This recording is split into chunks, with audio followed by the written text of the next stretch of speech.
Good afternoon, students, and welcome back to my YouTube channel, Rishi Kumar Botany Lectures. I hope everyone is preparing for NEET examination and everyone will be fine.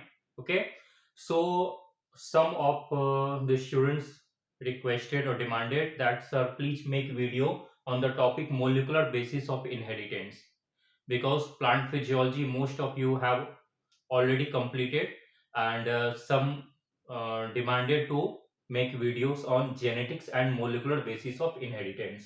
So today in this video lecture, I would like to just give you a brief introduction of the entire topic.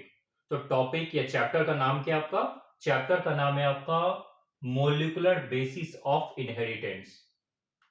Okay, so start the chapter. So बच्चों, पहला इसमें word आता है आपका inheritance. Inheritance को पहले समझते हैं. What is inheritance? जैसा आप बच्चों ने जेनेटिक्स में पढ़ा है, इनहेरिटेंस का मतलब क्या होता है आपका? Yes, transmission of characters from one generation to the next generation. यहां कैरेक्टर का मतलब क्या होता है? जैसे आपने देखा होगा कि पेरेंट्स, चाहे वो प्लांट में ले लो या फिर आप एनिमल ले लो, ह्यूमन ले लो, तो जैसा आप बच्चों ने जेनेटिक्स में पढ़ा था या पढ़ा है कि पेरेंट्स दोनों आपके क्या होते हैं, अगर ब्लैक स्किन कलर है तो उनके बच्चों में भी ब्लैक स्किन कलर आ गई. अगर पेरेंट्स दोनों टॉल है, फादर एंड मदर, तो ये आपका क्या होता है, उनके बच्चों में भी जो कैरेक्टर जाएगा, उनके बच्चे भी क्या हो जाएंगे, आपके टॉल होंगे, हाइट में टॉल होंगे. तो ये एक्सपेरिमेंट जो भी आपने जेनेटिक्स में पढ़ा, तो ये जो जीन टर्म आपका बार बार आता था, इनहेरिटेंस, जीन, वेरिएशन, तो एक्चुअल में जो ये जीन वर्ड है, जो कि पूरी जेनेटिक्स का एक कोड वर्ड है. Code word, that means the एक ऐसा वर्ड जिस पर पूरी की पूरी जेनेटिक्स आपकी बेस्ड है, उसके इर्द गिर्द या उसके सराउंडिंग से आपकी चलती है. सिमिलरली आपको क्या होता है कि जब इसे देखें कि व्हाट इज एक्चुअली जीन, तो जीन होता क्या है? जो जीन आपका कैरेक्टर को डिसाइड करता है, तो जीन एक्चुअल में है क्या? जीन इज, ये आपका क्या होता है, सेगमेंट और पार्ट ऑफ डीएनए. किसका पार्ट है बेटा बच्चों? डीएनए का पार्ट होता है जीन, जो आपका एक पर्टिकुलर पॉलीपेप्टाइड को सिंथेसाइज करता है. वैसे ये सारी बातों को हम लोग डिस्कस करेंगे डिटेल में, मैं आपको बताऊंगा. पूरी मोलिकुलर बायोलॉजी आपको मैं एक अच्छे वे में डिस्कस करूंगा, आपको काफी इजी वे में. I will try to make you understand in very easy steps, very easy way, and I will concentrate in NCERT class 12. जो आपको क्लास 12 की NCERT के बुक्स में दिया गया है, मोलिकुलर बायोलॉजी का पैटर्न, वो आपको मैं वैसे टीच करूंगा. साथ ही साथ आप सारे बच्चों को मैं मोलिकुलर बायोलॉजी NCERT में जो दी गई आपकी लाइन बाय लाइन में NCERT के एक एक सेंटेंस को पढ़ूंगा और आपको साथ ही साथ में आपको समझाते चलूंगा, so that in NEET examination you will be able to solve all those questions asked from this particular chapter, molecular basis of inheritance. तो बच्चों वापस आते हैं अपने टॉपिक पर. तो यहाँ इनहेरिटेंस मैंने आपको बताया, तो इसके पीछे कौन था? DNA, gene. जीन क्या होता है आपका?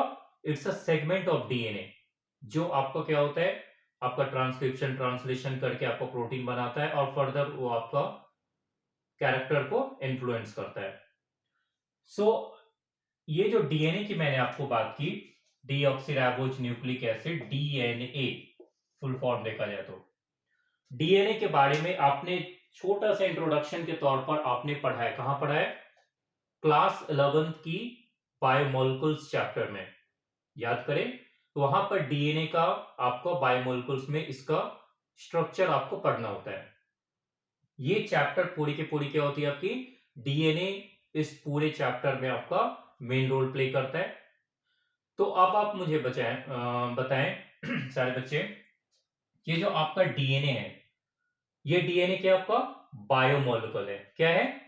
This is a type of biomolecule. Yes, polynucleotide.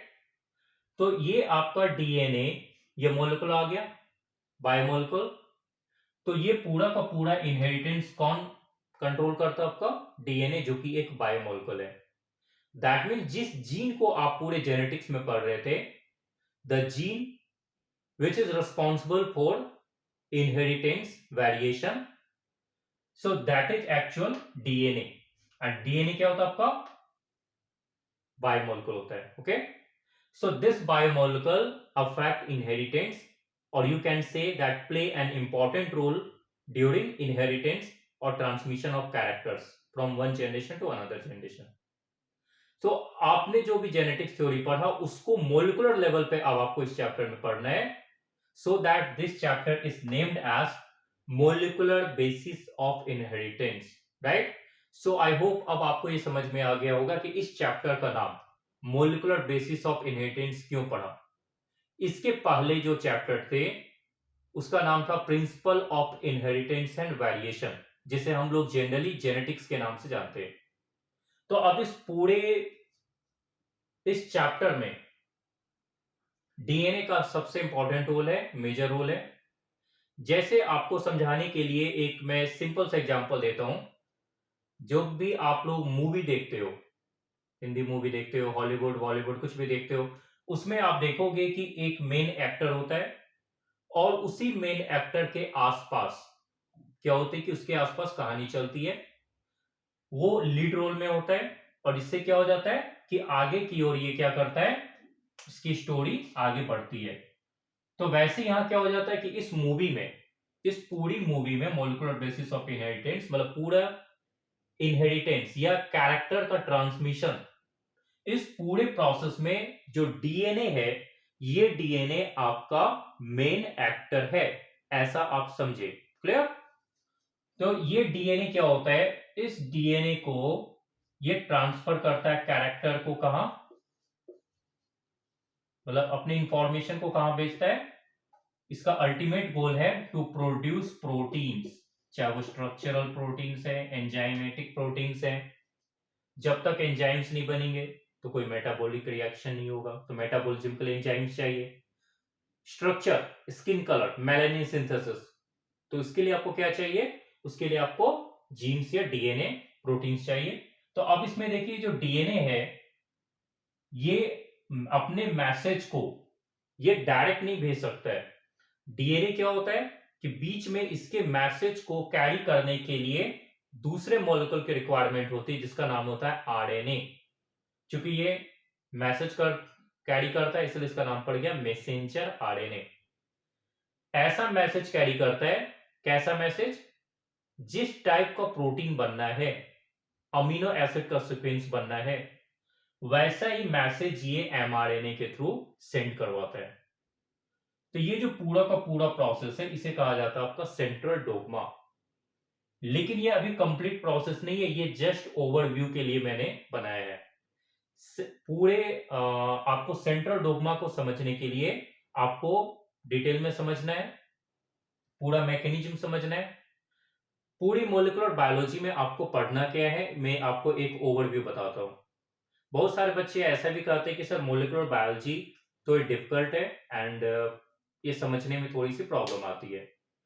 So by looking all these parameters और means all these queries of students, I decided to make lecture on molecular basis of inheritance, because आपके ये important chapter भी है NEET के लिए, थोड़ा सा बच्चों को डिफिकल्ट फील होता है। आपको एनसीईआरटी से बाहर कहीं भी इसमें पढ़ने की जरूरत नहीं है, बिकॉज नीट में जो क्वेश्चंस आएंगे वो एनसीईआरटी के अंदर से ही आएंगे। ओके, सो पहले आपको डीएनए पढ़ना है, डीएनए के स्ट्रक्चर को पढ़ना है, जो मैं आपको नेक्स्ट वीडियो में स्टार्ट करूंगा। उसके बाद डीएनए के टाइप डिस्कस करने, डीएनए कितने टाइप के होते हैं, डीएनए की डिस्कवरी कैसे हुई, डीएनए के कैरेक्टर्स क्या हैं। So all these I will discuss you in the next video lecture. Okay, thank you, and this is humble request to all of you, kindly share, subscribe and like my videos. Okay, thank you.